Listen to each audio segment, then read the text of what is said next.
Are you getting ready to go raise investor capital, but are unsure of what to do when creating your pitch deck? If so, this is the video for you. Let's go.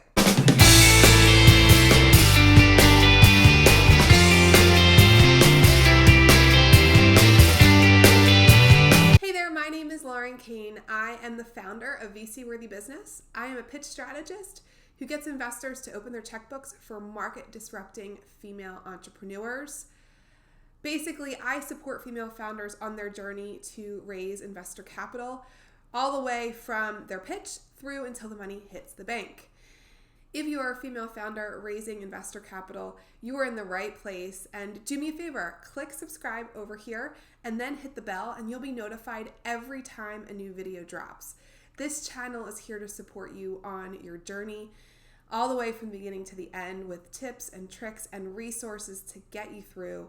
As a founder, you are not alone. I am here with you. Okay, so your pitch deck. This can be a daunting, overwhelming task for people, but the reality of it is it's not as hard as it seems. It can seem like creating this pitch deck that people have these elaborate, amazing pitch decks, but it doesn't have to be that. Your pitch deck is not necessarily the thing that's going to get you investment or even open the doors. It's your script. And so that's where we're going to start today. Your script is how you are going to set the framework for your deck. Your deck can be in whatever order you want it to be. So there are lists out there, even one on my own website, that tells you what slides you need in your pitch deck. But you don't have to do it in order. I know that some say that you have to do it in a certain order, but you don't need to. I will tell you that I think that there should be maybe 3 slides that are in a very specific order, and the rest can follow your script. So what are those 2 slides that I think need to be in a specific order? They are the name of your company, so your first slide, your problem, and your solution. And that is how you should structure your script. So your script should start off with your problem and then your solution. The reason being is so often entrepreneurs want to talk about their solution, what they do, and they immediately jump into their company and all of the amazing things that they're doing, which is great, and I totally understand the excitement, but it doesn't establish that connection with an investor. You want to establish a connection and get their attention right from the beginning, which is where the problem comes in. So the problem allows you to position the business, your solution, in a way that is very easy for an ideal investor to figure out the rest of the journey. It makes it very easy for them to figure out that they want to hear more. If you can build an emotional connection and position your problem correctly in the beginning, you can maintain it through the rest of your pitch. It is very hard to try and build and establish a connection when you are in the middle of your pitch. So if you do it right from the beginning in the problem, it can establish a connection that'll carry you through. So how do you establish that connection in the portion of the beginning in the problem? So how do you establish that connection during the time that you're talking about the problem? Well, make it personal. And don't make it personal to everyone. Look, not every investor is your investor, but you want to talk to your ideal investors. So you want to establish a way to build a connection, an emotional connection with them. It could be making them uncomfortable and they're not sure why they are uncomfortable, or opening a loop that you need to close for them in order for them to feel like they are satisfied, or hitting them in the gut or tugging on their heartstrings. It could be whatever you feel like makes sense for your business, but those are ways of establishing a connection. And it doesn't have to be something that the investor is blatantly aware of. In fact, it shouldn't be something that they're aware of. It's more of a subtlety that's going to connect them to you. You really want to establish that connection so that when you go into the Q&A, it's a lot more of an easier conversation. They want to hear more, and they might not even be sure why. The next is your solution. So you establish the problem, and the problem, just to go back there for a second, the problem, if you show the potential in the problem, it can answer other parts of your deck. So it can answer your solution, what you do. It can be a very easy transition. It could tell them who your customers are. It could tell them your market size, if you can throw that in there. It can tell them some, key deliverables that you might be, looking towards in the horizon. It can show them who your competitors are. It can answer a lot of questions before you even get to those slides. So when you get to those slides, it basically, they're like, oh yeah, I'm totally along on this journey. I totally got it. Like, that's what I thought. That's where I thought she was going to go. So it paints a picture for them. So when you go into your solution, your problem sets the tone. So when you get into your solution, they're like, oh, of course that's what she's doing. That makes total sense because you set it up in the problem. The next is, and again, these now are not in any order. The next is your size of market. So your TAM, SAM, and SOM. So your TAM is everyone. So if you are developing, and I'm just looking because I'm looking at my phone, if you are developing a new phone, your TAM would be everyone that has a phone. Everyone that's using a phone would be your TAM. And then you can shrink it down into smaller bite sizes. Your SOM is really who you are going after. So total available market might be everyone who has phones. Then the SAM might be people who use smartphones. And then the SOM might be your specific people, women who are entrepreneurs who are using smartphones every day to run their business. So that's your part of the pie. You want to make sure that your market size is large enough. So typically investors are looking for a SOM of either $500 million to $1 billion. So that if you have a 1 to 10% market share, it shows that you're going to have a large enough amount of revenue opportunity there for you. The next is who are your customers. And you can paint that picture with your SOM or your problem. You've already established that. Or you go into it of, okay, let's tell a story. And you could tell a story of a customer. You can just say, this is actually who my customers are. But make sure you are painting enough of a picture for an investor. And it can be that these are your customers as it stands today. And then when you talk about your traction and your key milestones, that can be where you sort of talk about what else you're going to do. So I would stick with who your customers are today. Try not to go down too many rabbit holes. So often entrepreneurs are like, well, we could go this way and this way and this way and this way and this way. And then an investor's like, well, I don't know which way that they're going. So we're just going to go with, it's too complicated and I don't understand their model and I just don't want to continue. You want to focus on one area first, one vertical first, get it right and do it well, and then you can add stuff in. You can add other streams of revenue, other types of customers in, but you really want to focus on one area. That then brings up your business model. So again, how do you make money and how are you going to do it in one way? It shouldn't be that you have 5 revenue streams. It really should be one. And then what are some possibilities, and this is a place that you could highlight some possibilities for you to go into the future. The next are, traction and your key milestones. What I often say to entrepreneurs are like, well, I have no traction, coming up, or I haven't, I don't have anything on the horizon, or I don't have anything to show in general. That's not true. I mean, if you've gone through customer discovery, that is traction. If you have built out an MVP or are getting ready to launch that MVP, that is traction. Doing a beta or a pilot, that is traction. If you've been able to convert a certain percentage of your users into paying monthly or annually or whatever it may be, that is traction. So go back and think through what are some key milestones that you set for yourself that you were able to meet or exceed, and note those. Pat yourself on the back during this time. This is important. And I know as female founders, it can be very hard to do that. Just as women, it can be very hard to pat yourself on the back. But you really have to, without any ego, show like, hey, this is what I can do. Look at what I've already done and look at what I want to do. And then you can talk about your future. What is the plan on the horizon? It's then your financials. Your financials can also paint a picture of where you're going. Or it can be just a simple snapshot of what the next couple of years look like. Usually I like to say in the beginning, choose about 3 years. If you go beyond, it starts to get sort of a little crazy. This is a long game.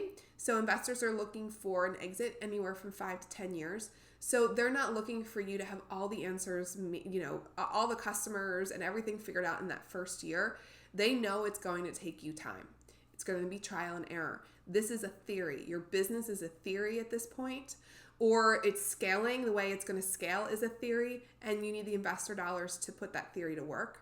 But if you go out too far, then the projections start to sort of get out of control. So stick to 3 years and show, if you can show over those 3 years where you get to break even, EBITDA positive, where you start to have that hockey stick growth. There's usually a turning point in your financial model. You should have a spreadsheet that backs this up.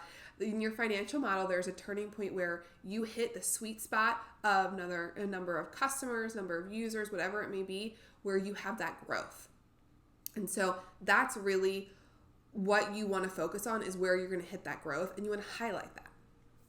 It also shows your investors possibly when they're going to start to see some return on their investment. The next is competition. So a lot of times people overcomplicate this one, and I see a lot of floaty slides with this where it's just logos of random competition, or they have an X and Y axis, and it's kind of hard to know where one stops and another begins, or what the measurement that you're using for your competition. So what I usually say is to do a simple competitor matrix. And it doesn't have to be a ton of companies. It can be, 3 to 4 competitors. And you literally list out things that you offer that they don't have. And maybe there's things that you don't have that they offer and you don't do because it's what makes you better that you don't have this. That maybe that thing that they have drags them down and is hugely expensive, and you've learned that, and so you're going to do it differently. Don't tell me that you don't have any competition. I will hear that a lot from entrepreneurs of, oh, I don't have any real competition. And I get it. If you are truly disrupting something, you are redoing or doing something in a new way, you might not have a true competition, but I guarantee you there are companies out there doing some part of what you're doing. It is impossible that that's not happening. So focus on those. If you can't find any, really continue to do your research and continue to build out the ways that you're evaluating your competition and see if anyone else flows to the surface. But it's simply just showing who has what and who doesn't. And it's not about I'm better versus they're worse.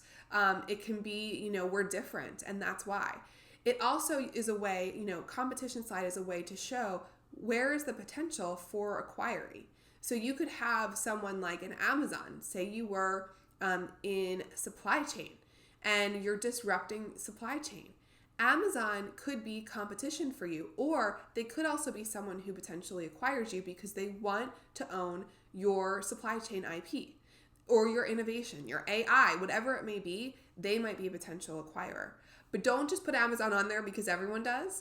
Put it on there because it makes sense. But if that's how you see that you're going to have an exit, put that on there. Okay, the next is your team, which is you and anyone else, a co-founder, technical co-founder, CTO, your CFO, whoever else is working for you. And then an advisory board slide. I usually recommend having them as 2 separate, otherwise it can get a little crazy. But your advisory board, if you don't have a ton of team, your advisory board is really where it's going to come into handy to show that you know how to surround yourself with the right people. And I'm sure you might be asking yourself, well, what do I do if I don't have an advisory board? Work on getting one. You can start to feel people out as advisors to join your board. You typically give 1/4 point for someone to become an advisor. So it's 1/4% of equity. And they need to have key things that they're responsible for or working on as an advisory board member. So they're not just literally, loaning you their picture to put on a slide somewhere to say they're on your advisory board. Really, it should be people who are supporting you in areas where you need doors opened, where you need, further connections, where you need help in figuring out strategy or business building, whatever it might be. The areas that you feel you need the most help, those are the people that you want to seek out for your advisory board. And you can look at pitching to investors as something, that will be fruitful in two areas. It could help you identify people who would join your advisory board, and it can also help you identify potential investors in the future. So you may run into an investor, you're like, oh, I love this person, I really want them to invest. They might love you, but they don't do anything earlier than maybe a Series A or a Series B. Ask them to join your advisory board if it makes sense, if they were going to have a purpose. And then when you get to that point, would they invest? They've now known you for a couple of years and see what you can do. It's going to be an easy decision for them to invest. So you can, looking for advisory board members at the same time you're looking for investors. And sometimes you can even be looking for advisory board members, and then it turns out that they will be investors currently. So it helps both sides. The next is your ask and your use of funds. So how much are you raising? Is it debt? Is it equity? You don't necessarily have to spell that out. It could be an amount, and you're like, whoever gives me a term sheet first wins. And I'll take debt or equity. But you want to make sure that you know how much you're raising and what you're using your funds for. Some typical things that people use their funds for are key hires. So that's CMO, bringing in that CTO, building out a sales team are typical things that, or product to have on hand. Those are typical things that people will fundraise for. If it's to have an MVP or, to execute your go-to-market strategy, it could be marketing alone. All those things, those are totally fine things to have as use of funds. You just want to spell it out, and it doesn't have to be in great detail. You'll do that in due diligence. You'll go into that when you show them your model. But it's to give them a high-level overview of how are you going to use those funds. And they'll usually, savvy investors are able to sort of go back into your pitch deck and in your pitch and see like, okay, that makes sense. I saw that they want to do this, this, and this. It makes sense that they want to spend money on marketing in a specific area or place. And lastly is your contact information, who you are and how to reach out to you. Well, you've already gone over who you are, but your name and your email address and your phone number. And then that's it. You basically wrap things up, and the goal of your conversation with investors when you're pitching to them is to get to that next conversation. And so that's really the mindset that you want to be in, is how are we going to get to the next conversation? Engage where they are. If they say at the end of your pitch, if they ask you a whole bunch of questions and say, okay, great, this has been great, it's so nice talking to you. And then you say, okay, I would love to set up another time to chat, to go through any additional questions you have, or is there anything that you need to bring to them? Do you need to show them your financial model? Do you need to bring them your team bios? It's more ways to follow up with them and to have conversations and to see, are they getting closer to a yes, or are they a no, or are they a maybe, just a not right now? And so always try and get that second, well, at this point, it should actually be your third conversation. The first conversation is always rapport setting, but should it be that third conversation that you're getting them to really start to go into due diligence? Side note, you will develop slides to illustrate points to your investors, and those you can just put in an appendix portion of your deck. They can just go at the bottom, and after your name with your contact information, you just have an appendix heading, and then all of the slides can go under there. And so that way, if you have anyone ask a similar question, you have that appendix slide that's right at your fingertips. So to wrap everything up, there's one final thing that I want to bring home to you when it comes to your pitch deck. Your pitch deck is really for one thing and one thing only: accessories. So your pitch deck is used as your accessory to your script. Your pitch deck is designed, or should be designed, to hit home a point that you want to really hit home, or highlight something that you want an investor to focus on while you're talking through your script. Or it is, if you don't remember a number, it allows you to have it there on the screen, or use it as a trigger to remember what the next thing to say might be. It shouldn't be overly filled with information. It should be a ton of white space, allow your information to pop, and allow investors to really focus on the words that you're saying. Your words have power. Those should be what the investors focus on, not your deck. If they're too focused on your deck and reading what's on the page, they are not listening to what you're saying, and that's where you're building the connection. So you want to focus on your script, making sure that your deck is your accessory, and then really, okay, how are you building that connection and getting to that next conversation? Okay, I hope that was helpful for you.